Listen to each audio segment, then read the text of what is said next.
Bueno, lo anunciábamos, va a estar con nosotros en los próximos minutos Claudio Fantini para hablar de la situación en Perú. Y bueno, vamos directamente, ¿no? Para tratar de entender por qué cayó Pedro Castillo. Claudio, bienvenido. ¿Qué tal? Muy buenas noches, Miguel. Buenas noches, Rosario.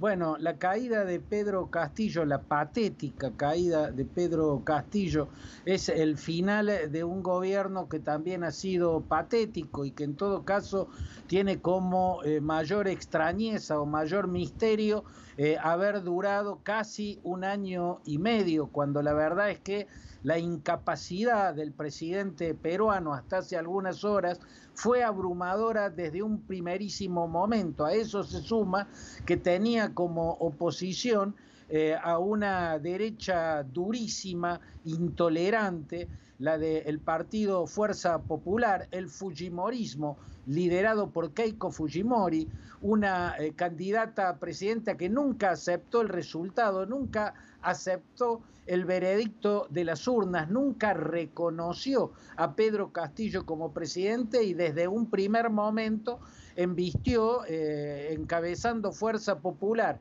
a la oposición que trató de imponer un juicio de vacancia por incapacidad moral permanente. Esta es la figura con la cual en 3 oportunidades se pretendió destituir al presidente Pedro Castillo. Incapacidad moral de carácter permanente, que es una figura muy vaga, muy poco definida, con muy poca claridad, que ha servido para destituir a otros presidentes, por caso nada menos que a uno que era muy inteligente, Pedro Pablo Kuczynski. Bueno, en el caso de Pedro Castillo, hoy se iba a intentar el tercer juicio de vacancia por incapacidad moral permanente, pero esta vez, a diferencia de las 2 ocasiones anteriores, todo parecía indicar que la oposición tenía los números, le iba a alcanzar los votos para imponer la vacancia y sacar a Pedro Castillo del cargo.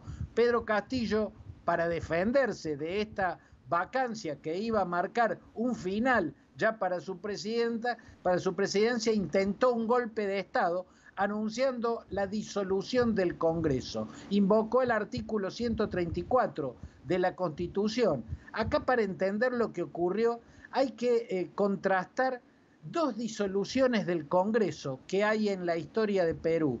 Una, en 1992, cuando el entonces presidente Alberto Kenjo Fujimori disolvió el Congreso y en lugar de convocar a elecciones legislativas inmediatas para tener cuanto antes un nuevo Congreso, lo que hizo fue controlar, imponer el poder ejecutivo por sobre el poder judicial y llamar a una reforma de la Constitución. Así nació la Constitución de 1993, pero Fujimori era un déspota inescrupuloso, incluso criminal, pero era inmensamente capaz, un hombre inteligentísimo, tenía tanta inteligencia como inescrupulosidad y brutalidad en su forma de actuar, y tuvo éxito con aquel golpe de Estado de 1992, y fue un golpe de Estado porque no se ajustó a lo que dice el artículo 134. Se ajustó más a ese artículo de la Constitución Martín Vizcarra en el año 2019, cuando hizo exactamente eso. Disolvió el Congreso, pero inmediatamente convocó a una nueva elección legislativa para que haya un nuevo Congreso. Y lo invocó. Siempre es debatible, siempre es controversial, por supuesto, pero había un hecho que le daba la razón en invocar el artículo 134, y es que el Congreso vigente le había negado 2 votos de confianza consecutivas al Consejo de Ministros, o sea, 2 gabinetes que había formado el presidente Vizcarra fueron rechazados por el Congreso, y por eso puede encuadrarse dentro del artículo 134. El caso de Pedro Castillo, lo que intentó hoy, está más cerca de 1992 que del 2019, está más cerca de Fujimori que de Martín Vizcarra. ¿Por qué? Porque anunció la disolución del Congreso y en lugar de anunciar una elección legislativa anticipada, lo que hizo fue anunciar un gobierno de excepción y tampoco cumplió o tampoco tuvo otro de los requisitos del artículo 134, que es la aprobación de su Consejo de Ministros. La mitad de sus ministros renunciaron en el acto y renunciaron denunciando un golpe de Estado. Con eso alcanza y sobra para tener en claro que lo que intentó hoy Pedro Castillo fue un golpe de Estado, y eso terminó justificando lo que iba a intentar de todos modos el Congreso, que es sacarlo del poder. La gran pregunta en este momento, al finalizar una gestión patética de un hombre particularmente incapacitado para gobernar, es si podrá gobernar quien asumió el cargo ahora, Dina Boluarte, la primer mujer en Perú que ocupa la presidencia. Y la verdad que tiene muchas cosas en contra. Es del mismo caótico e ideologizado partido de Pedro Castillo, el partido Perú Libre.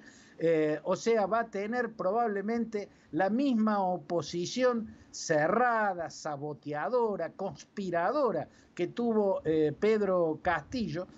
Y habrá que ver si tiene las habilidades que Pedro Castillo no tuvo. Es probable que Dina Boluarte, que tiene otra experiencia en la política, tenga esas habilidades, pero va a necesitar mucha capacidad de gestión, mucha autoridad, mucha capacidad de mando y mucha capacidad de negociación para lograr consensos con una oposición que es verdaderamente lapidaria con los gobiernos que tiene al frente. Todo está por verse a partir de este momento. Muy bien, gracias Claudio, te mandamos un abrazo, valoramos enormemente este panorama para entender qué es lo que está pasando. Hasta cualquier momento.